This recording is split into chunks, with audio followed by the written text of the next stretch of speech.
Seja muito bem-vinda, geração eleita. Hoje nós vamos falar sobre o que que a gente pode aprender com Mateus. Como muitos de vocês sabem, Mateus escreveu um dos evangelhos, o primeiro evangelho. Mateus, ele era um coletor de impostos, ele era rico e humilde. E vemos que ele era rico por conta, inclusive não só por conta da profissão, que a gente sabe que os coletores de impostos, eles ganhavam muito bem, mas também pelo banquete que ele deu para que seus amigos, para que os outros coletores de impostos e os pecadores conhecessem Jesus. E esse jantar ele foi bem criticado pelos fariseus, pelos líderes religiosos à época. Inclusive, eles questionaram Jesus, o que que Jesus estava fazendo ali com esse pessoal. E Jesus respondeu: eu não vim chamar os justos, mas sim os pecadores para arrependimento. Que interessante. Quantas lições a gente tira daqui? Mateus usou o seu dinheiro para dar um banquete e apresentar Jesus para os pecadores. Deus usa pessoas, inclusive usa os bens das pessoas para poder fazer sua obra. E aí tem aquela crença, né? Dinheiro é sujo, o rico não vai herdar o reino. Não tem nada a ver. Não é nesse sentido que tem aquela passagem do fundo da agulha, mas não é sobre isso que nós vamos falar agora. Mas a gente vê que Deus usa sim as pessoas, os seus bens, o dinheiro. Inclusive, Jesus fala que ele veio para que a gente tenha vida e a tenha em abundância. E Mateus tinha muito a perder. Mateus era rico, ele tinha uma vida super confortável. E ele largou tudo para seguir Jesus. E aí, às vezes, muitas pessoas pensam assim: nossa, é a história linda de Mateus mesmo, com certeza, né? Quem que não largaria tudo para seguir Jesus? E a gente precisa trazer isso para nossa vida. Porque quantas pessoas estão ganhando dinheiro, fazendo dinheiro com baladas, com bares, embriagando as pessoas, fazendo parte de brigas, traições, e não larga isso para servir Jesus. Então, é uma questão mesmo a se pensar. Jesus vive e ele espera ansiosamente para que cada um de nós possa servi-lo. Então, essa foi a primeira lição que a gente consegue tirar daqui.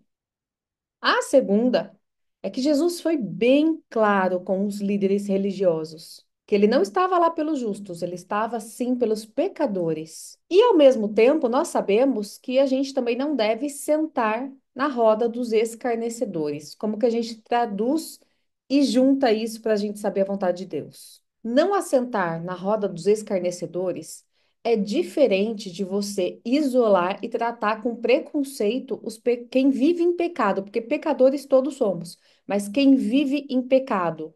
Então, em momento algum, Jesus fala que é para a gente isolar os pecadores, isolar quem não tem, quem não conhece Jesus. Inclusive Paulo, né? Ele falou: eu me fiz louco para chamar os loucos, para converter os loucos. Então é importante a gente saber que a gente tem que sim aproveitar alguns momentos para poder evangelizar e apresentar Jesus para essas pessoas. Por quê? Porque essas pessoas, elas não vão à igreja. Quem vai à igreja já tem a fonte, já sabe. Não estou falando que todo mundo que vai à igreja é realmente convertido, porque muitas vezes não é, mas ele sabe chegar na fonte. Ele tá lá, ele tá ouvindo a palavra. E quem não vai? Se a gente for fechar a nossa vida e ter comunhão apenas com quem vai à igreja, como que nós vamos apresentar o evangelho para outras pessoas? Esse é um ponto muito interessante. Porque se a gente for realmente ver a opinião de diversos religiosos, religiosos mesmo, a gente não pode nem chegar perto dos pecadores. Mas como é que você apresenta Jesus? E como é que você dá um bom testemunho, um testemunho de amor, de compaixão, se você isola e critica e julga essas pessoas? Agora, é diferente de você ir, então eu vou evangelizar, então eu vou num bar, vou sentar na roda dos escarnecedores, vou beber. Não, é claro que não, não é isso que a gente está falando. Aí sim você estará na roda dos escarnecedores. porque as suas atitudes estarão direcionadas ao pecado. E aí eu sinto te informar, em pouco tempo é você que vai ser corrompido. Então, mas com sabedoria, você apresentar Jesus para quem vive em pecado. Apresentar Jesus e ser diferente, dar testemunho da tua vida. Quando as pessoas olham para você, elas precisam ver as atitudes de Jesus. Elas precisam ver esse amor, essa compaixão e, ao mesmo tempo, precisa ver as atitudes de Cristo. E julgamento, apontar, não é uma delas. E eu te garanto, as pessoas vão ver que você está diferente, vão ver que você tem uma luz e vão acabar te perguntando, pedindo conselhos, querer saber mais sobre a tua vida, o que que aconteceu, por que que você anda tão bem, apesar das circunstâncias.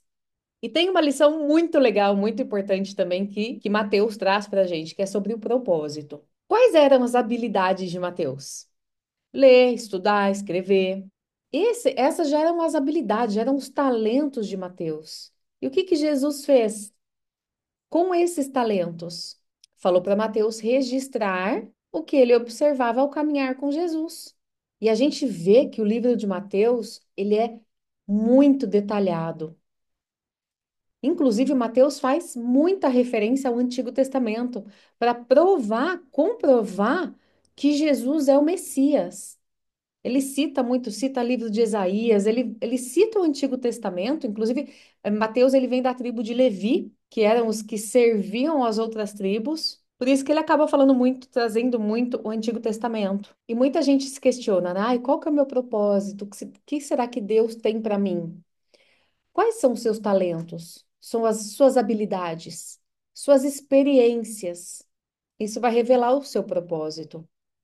Deus não vai te dar um propósito que você não tenha habilidade absolutamente nenhuma, a não ser que o propósito dele seja fazer esse milagre. Você quer fazer um teste? Quer descobrir o seu propósito? Pega uma folha sulfite, pega umas três, vai? E aí você vai fazer uma linha do tempo, assim, ó, um risquinho nessa folha. E você vai escrever tudo o que marcou a tua vida, desde o dia que você nasceu até o dia de hoje.